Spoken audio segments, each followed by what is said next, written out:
इस वक्त हमारे साथ निधि शुक्ला मौजूद है बातचीत के लिए। मधुमिता शुक्ला एक बार फिर से चर्चा में है। मैम, क्या कहेंगे, एक बार फिर से सुप्रीम कोर्ट पहुंची है? हम बस यही कहेंगे कि मेरी रक्षा करिए, हमको बचा लीजिए। हम 20 साल से हम संघर्ष कर रहे हैं और हमने उत्तर प्रदेश सरकार से आज करीब 1 महीने से सबसे हम प्रार्थना कर रहे हैं कि हम सुप्रीम कोर्ट गए हैं, कम से कम अमर मणि की सजा पर कोई रियायत न बरतिए, क्योंकि मेरे पास जो आरटीआई से सबूत है वो 60% से अधिक ये जेल में गया ही नहीं, लेकिन इसको राजनीतिक संरक्षण प्राप्त है और अफरा तफरी में इसको सजा की माफी हो रही है। कम से कम इतनी तो शर्म कर लीजिए कि जिस इंसान ने 20 साल अपनी जान गंवाई है और 2 महीने से लगातार आपको सूचित कर रहे हैं, आपको सबूत दे रहे हैं कि अमर मणि जेल में रहा ही नहीं, इसीलिए कंटेम्प्ट ऑफ कोर्ट की याचिका हमने फाइल करी है। आप लोग जानते हैं एक आम इंसान के लिए सुप्रीम कोर्ट आना कितना मुश्किल है। अब आप लोगों से मेरी यही विनती है कि मैं जीऊं या मरूं, क्योंकि मेरी जान तो बड़ी मुश्किल में है और मैं बहुत ज्यादा तकलीफ में हूँ। मैंने आरटीआई में क्या बातें सामने निकल कर आई हैं आप लोगों की, जो आपने आरटीआई डाला? देखिए, मेरे पास हमें ऐसे तो कोई कागज देता नहीं है। हमने आयोग से लड़ाई लड़के जो कागज हमने मिले हैं वो ये कागज साबित करते हैं कि अमर मणि 12 सालों से जेल गया ही नहीं। अमर मणि 12 सालों से ये सरकारी कागज जो मैंने आयोग से लड़ाई लड़के हासिल किए हैं वो ये कागज साबित करते हैं कि अमर मणि 12 साल से जेल ही नहीं गया। आखिर ऐसी कौन सी बीमारी है जो ये उत्तराखंड का कैदी गोरखपुर, माननीय मुख्यमंत्री जी के गृह जनपद गोरखपुर में बीआरडी मेडिकल कॉलेज में 15-16 नंबर कमरों में कम से कम 12 वर्ष से रह रहा है, तो जिस आदमी ने सजा काटी ही नहीं उसकी अच्छे चाल चलन की रिपोर्ट जो भ्रष्ट अधिकारी बना रहे हैं, किस बिहाफ पे बना रहे हैं? कम से कम इतनी शर्म तो कर लीजिए कि जो आपने गलत रिपोर्ट बनाई। हमारी सिर्फ इतनी ही प्रार्थना है कि गवर्नर साहब को भ्रमित करके जो उनसे आदेश करवाया गया है इन माफियाओं के लिए, अगर तो कम से कम सुप्रीम कोर्ट का कोई आदेश आ जाए। बड़ी मुश्किल से, बड़ी तकलीफ में हम सुप्रीम कोर्ट आ पाए हैं, अपनी याचिका हम यहाँ ला पाए हैं।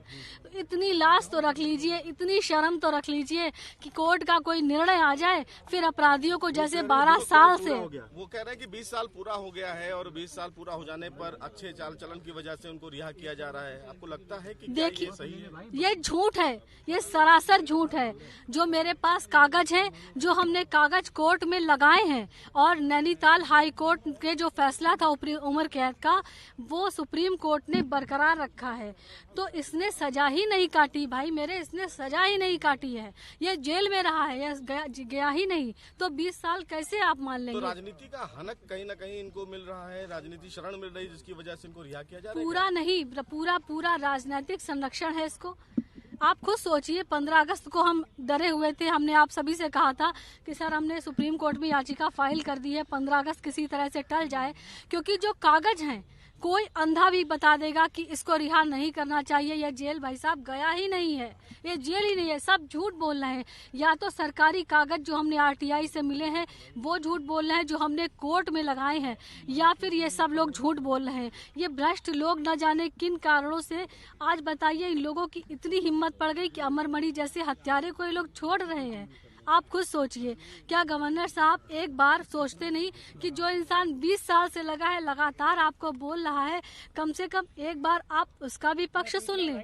उनको भ्रमित किया गया, उनसे मेरा निवेदन है कि जब तक कोर्ट का कोई फैसला ना आ जाए, एक बार मेरी जिंदगी के बारे में सोच ले। अगर अमर मणि को सजा हुई जिसको उसने काटा भी नहीं, तो हम तो निर्दोष भुगत गए 20 साल से, हम तो निर्दोष भुगत गए, मधुमिता भी मर गई, तो कम से कम तब तक रोक लगा दे, रिहा ना करे, उसको रिहा ना करे। तो आज कोर्ट में आप लोग क्या दलीलें रखेंगी? कि आरटीआई की बातें भी कोर्ट में रखी जाएंगी जो आप लोगों को मिला है आरटीआई के? जी, सारे कागज हमने लगाए हैं, सारे कागज हमने लगाए हैं जो ये साबित करते हैं कि अमर मणि जेल कभी गया ही नहीं, और सारे सरकारी कागज उसमें लगाएंगे जो ये साबित करते हैं कि अमर मणि जेल ही नहीं गया। और जो अच्छे चाल चलन की रिपोर्ट की बात हो रही है वो सरासर झूठ है। जब माननीय कोर्ट क्योंकि उत्तर प्रदेश सरकार भी इस पिटीशन में पार्टी है, तो वो किस तरीके से इसको रिहा कर सकते हैं? आप बताइए किस तरीके से रिहा कर सकते हैं? वो तो खुद पार्टी है। एक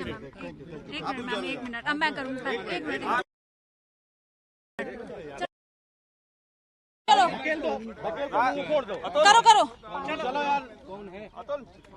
मधुमिता शुक्ला की बहन निधि शुक्ला इस वक्त हमारे साथ मौजूद है, सुप्रीम कोर्ट पहुंची हुई है। मैम, रिहाई को लेकर आदेश जारी कर दिया गया है, क्या कहेंगे? देखिए, हम आप लोगों ने मधुमिता केस को हमेशा, क्योंकि सच था, इंसाफ की लड़ाई में हमेशा साथ दिया है। मेरी पूरे देश से एक विनती है, कृपया हमारी मदद करिए। मेरी पूरी जिंदगी लग गई है इस केस में, और अमरमणि फर्जी तरीके से जेल से बाहर आ रहा है, जबकि वो जेल गया ही नहीं। गवर्नर साहब से मेरी अपील है, माननीय मुख्यमंत्री योगी आदित्यनाथ जी से अपील है कि वो अगर अपराधियों के खिलाफ है तो मेरे भी केस में न्याय करें, और जब तक कोर्ट का कोई आदेश नहीं आ जाता तब तक कम से कम अमरमणि मधुमणि को रिहा न किया जाए। आप ये सोचिए, 20 साल हो गए हमको इंसाफ के लिए, सारी जिंदगी मेरी बर्बाद हो गई, और आज हमको लग रहा है हम बिल्कुल खत्म हो चुके, क्योंकि अब मेरे पास ऐसा लग रहा है मेरे जीने का कोई रास्ता नहीं बचा है, कोई रास्ता मेरे पास नहीं बचा है। जिस लिए लड़ रहे थे वो भी सब खत्म हो गया। तो अगर हम मरते हैं या मेरी दुर्घटना होती है या हम खुद मर जाते हैं, तो इसकी पूरी जिम्मेदारी उसी की होगी जिसने अमरमणि मधुमणि को रिहा किया है। आज सुप्रीम कोर्ट में सुनवाई होनी थी, लेकिन उससे पहले ही आदेश जारी किया गया है। आपको क्या लगता है, क्यों ये आदेश जो है वो राज्यपाल की तरफ से जारी किया गया? देखिए, उत्तर प्रदेश के जो भ्रष्ट अधिकारी हैं, उन लोगों ने जो उसको अस्पताल में रखे हुए हैं, आप ये सोचिए, कोई आम कैदी अगर जाता है तो 50 पत्राचार हो जाते हैं। अमरमणि आज 12 सालों से 2012 से 2023 आ गया है, तो एक पत्राचार नहीं किया गया कि आखिर ये किस हक से यहाँ पे हरिद्वार का कैदी यहाँ पे रह रहा है। तो ये भ्रष्ट अधिकारी हैं, प्रलोभन से, दबाव से, पैसों से, राजनीतिक दबाव से इन लोगों ने सारी नितांत गलत रिपोर्टें लगाई हैं अच्छे चाल चलन की, जो सब गलत है। तो क्या आप साक्ष्य सबूत भी आज पेश करेंगे, क्योंकि आप भी कह रही हैं कि 20 सालों से वो ज्यादातर जेल में नहीं रहा है, अस्पताल में रहा है?